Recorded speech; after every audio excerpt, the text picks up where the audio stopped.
23 June 1957 সাল পলাশীর যুদ্ধে পরাজিত হয়েছেন বাংলার শেষ নবাব সিরাজউদ্দৌলা। তার রাজধানীর প্রায় 50 মাইল দূরে মুর্শিদাবাদে। সারা রাত উটের পিঠে চেপে পরের দিন ভোরেই সিরাজ পৌঁছেছিলেন রাজধানীতে। মীর জাফর আর রবার্ট ক্লাইভ তখনও পলাশীর প্রান্তরেই রয়েছেন। পরের দিন সকালে রবার্ট ক্লাইভ একটি চিরকুট পাঠালেন মীর জাফরের কাছে। লেখা ছিল, এই জয়ের জন্য আমি আপনাকে অভিনন্দন জানাই। এই জয় আমার নয়, আপনার। আশা করি আপনাকে নবাব ঘোষণা করতে পেরে নিজে সম্মানিত হতে পারব। এই চিরকুট পাঠানোর আগে যুদ্ধ জয়ের পরদিন সকালে মীর জাফর গিয়েছিলেন ইংরেজদের শিবিরে রবার্ট ক্লাইভের সঙ্গে দেখা করতে। কিছুটা পরিশ্রান্ত, কিছুটা চিন্তিত লাগছিল তাকে। ইংরেজ সৈনিকরা তাকে নিয়ে গিয়েছিল কর্নেল ক্লাইভের তাঁবুতে। রবার্ট ক্লাইভ তখনও লর্ড হননি, কর্নেল ক্লাইভ তিনি তখন। ক্লাইভ মীর জাফরকে বললেন, আপনার এখনই রাজধানীর মুর্শিদাবাদের দিকে রওনা হওয়া উচিত। শহরটা নিজের কবজায় করে ফেলুন।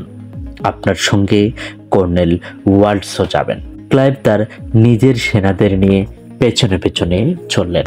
সিরাজ যে দূরত্ব এক রাতের মধ্যে পার করেছিলেন, সেই 50 মাইল পেরুতে ক্লাইভ আর তার বাহিনীর লেগে গেল 3 দিন।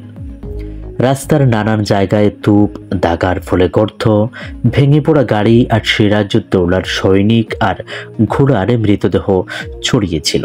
স্যার পেন্ডেলন মুন তার British conquest and Dominion of India বইতে লিখেছেন, ক্লাইভের 27 জুনই মুর্শিদাবাদে পৌঁছে যাওয়ার কথা ছিল, কিন্তু জগৎ শেঠ তাকে বলেছিলেন যে ক্লাইভকে হত্যার পরিকল্পনা হচ্ছে। সেজন্যই আরো 2 দিন পর 29 তারিখে ক্লাইভ শহরে পৌঁছান। অবশ্যই মীর জাফর শহরের প্রধান ফটকে অপেক্ষা করছিলেন ক্লাইভকে স্বাগত জানানোর জন্য।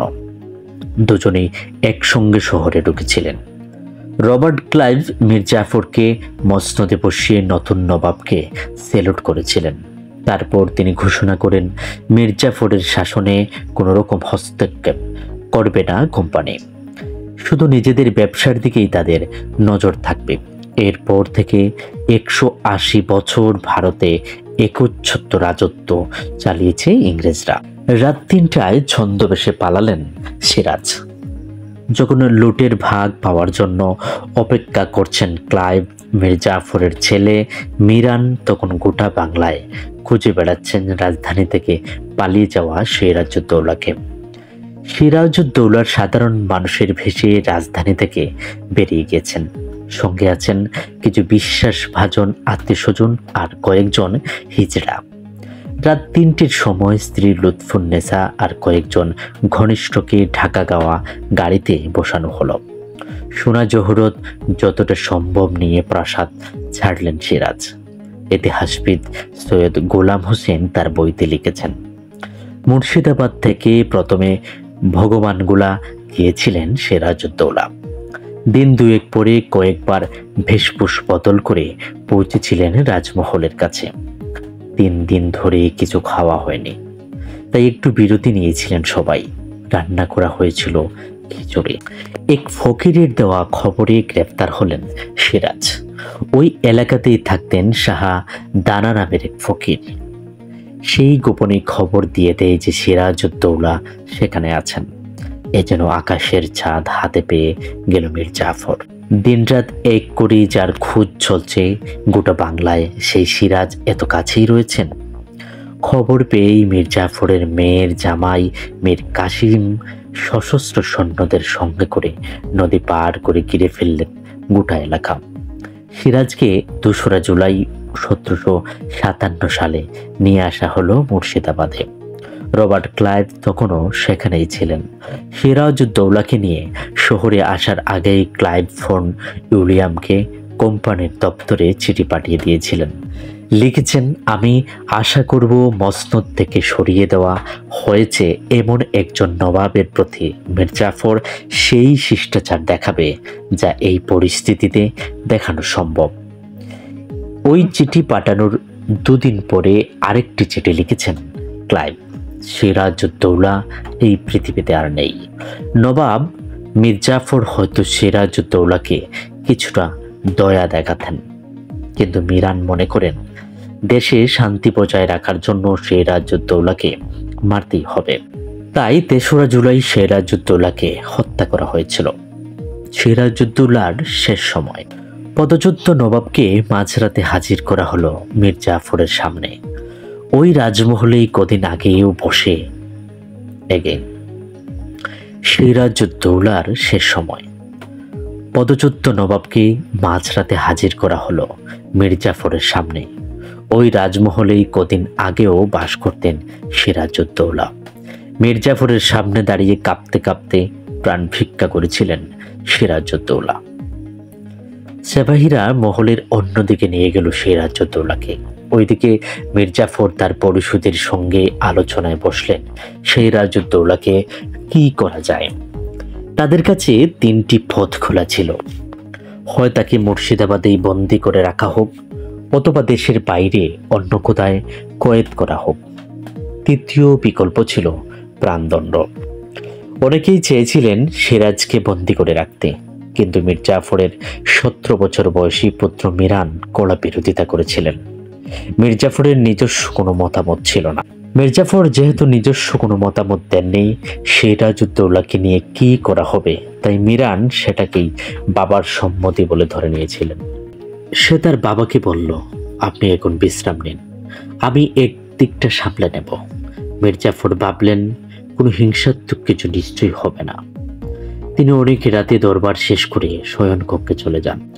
মিরান তার এক সাথী মোহাম্মদী বেগকে দায়িত্ব দিল সিরাজউদ্দৌলাকে হত্যা করার। মোহাম্মদী বেগের আরেকটা নাম ছিল লাল মোহাম্মদ। মিরান তার সঙ্গী সাথীদের নিয়ে যখন সিরাজউদ্দৌলার কাছে গেল, তখন সিরাজ বুঝে গিয়েছিলেন কি হতে চলেছে এরপর। তিনি আবেদন করলেন মেরে ফেলার আগে যেন তাকে অজু করে নামাজ পড়ার অনুমতি দেয়া হয়। নিজেদের কাজ তাড়াতাড়ি শেষ করার তাগিদে হত্যাকারীরা সিরাজের মাথার এক ঘোড়া পানি ঢেলে দেয়। তিনি যখন বুঝলেন যে ঠিক মতো তাকে অজু করতে দেয়া হবে না, তখন তিনি খাওয়ার জন্য একটু পানি দিতে বললেন। ঠিক তখনই মোহাম্মদী বেগ ছুরি দিয়ে সিরাজের উপরে প্রথম আঘাতটা হানলেন। ছুরির আঘাত আনা হতেই বাকিরা তলোয়ার দিয়ে হামলা চালায় সিরাজের উপর। কয়েক মিনিটের মধ্যে তাদের কাজ শেষ হলো। মাথাটা ঝুঁকে পড়ল সিরাজের, তিনি গড়িয়ে পড়লেন। তখন সিরাজউদ্দৌলার বয়স ছিল মাত্র ২৫ বছর। সিরাজউদ্দৌলার মরদেহ হাতির পিঠে চাপিয়ে ঘোরানো হলো গোটা শহর। পরের দিন সিরাজউদ্দৌলার ক্ষত বিক্ষত দেহ হাতির পিঠে চাপিয়ে মুর্শিদাবাদের অলিগলি বাজারে ঘোরানো হয়েছিল, যেন সকলের কাছে প্রমাণ করার চেষ্টা যে সিরাজ পরাজিত। সেই বিভৎস শব যাত্রার মধ্যে মাহুদ জেনে বুঝেই হুসেন কুলি খায়ের বাসভবনের সামনে মৃতদেহ বহনকারী হাতিটিকে দাঁড় করালো। ২ বছর আগে এই হুসেন কুলি তাকে হত্যা করেছিলেন সিরাজ। এখন তার মৃতদেহ থেকে কয়েক ফুটের রক্ত রাস্তায় গড়িয়ে পড়ল, যেখানে হুসেন কুলি খাকে হত্যা করা হয়েছিল। মিরানের নিষ্ঠুরতা কিন্তু এখানেই শেষ হয়নি। কিছুদিনের মধ্যে সে অলিবর্দী খানের বংশের সব নারীদের হত্যা করেছিল। মীর জাফরের পতন। পলাশীর যুদ্ধের বছর খানেকের মধ্যে মীর জাফরের তেজ ধীরে ধীরে নেমে আসতে শুরু করে। কিছুদিন আগেও যে ক্লাইভ মীর জাফরের হয়ে কথা বলতেন, তিনি তাকে এখন বোকা বুড়ো বলে আর তার ছেলে মিরানকে বেকার কুকুর বলে উল্লেখ করতে থাকেন। আলস্য, অক্ষমতা আর আফিমের নেশা মীর জাফরকে পুরোপুরি বদলে দিয়েছিল। এরপর ১৭৫৮ সালের ১১ই নভেম্বর ক্লাইভ জন পিনকে লেখা এক চিঠিতে বলছেন, যে ব্যক্তিকে আমি মসনদে বসিয়েছিলাম সে অহংকারী, লুবি আর কোথায় কোথায় গালিগালাজ করা এক লোকে পরিণত হয়েছে। তার এই ব্যবহারের জন্য নিজের প্রজাদের কাছে থেকেই সে দূরে চলে যাচ্ছে। ক্লাইভ ইংল্যান্ডে ফিরে যাওয়ার আগ অবধি মীর জাফর তার সৈন্যদের ১৩ মাসের বকেয়া বেতনের মাত্র ৩টি কিস্তি দিতে পেরেছিলেন। বেতন না পেয়ে সৈনিকরাও খুবই ফুঁসে উঠেছিলেন। প্রায় 70 জন নিরপরাধ বেগমকে একটি নৌকায় চাপিয়ে মাঝগঙ্গায় নিয়ে যাওয়া হয়, আর সেখানেই নৌকা ডুবিয়ে দেওয়া হয়। সিরাজউদ্দৌলার বংশের বাকি নারীদের বিষ খাইয়ে হত্যা করা হয়। নৌকা ডুবি আর বিষ খাইয়ে যাদের হত্যা করা হলো, সবাইকে একই সঙ্গে নদীর ধারেই কুশবাগ নামের একটি বাগানে দাফন করা হয়েছিল। শুধু একজন নারীকে মেরে ফেলা হয়নি, তিনি সিরাজউদ্দৌলার অসাধারণ সুন্দরী স্ত্রী মির্জাফর আর তার ছেলে মিরান দুজনেই তাকে বিয়ে করতে চেয়েছিলেন।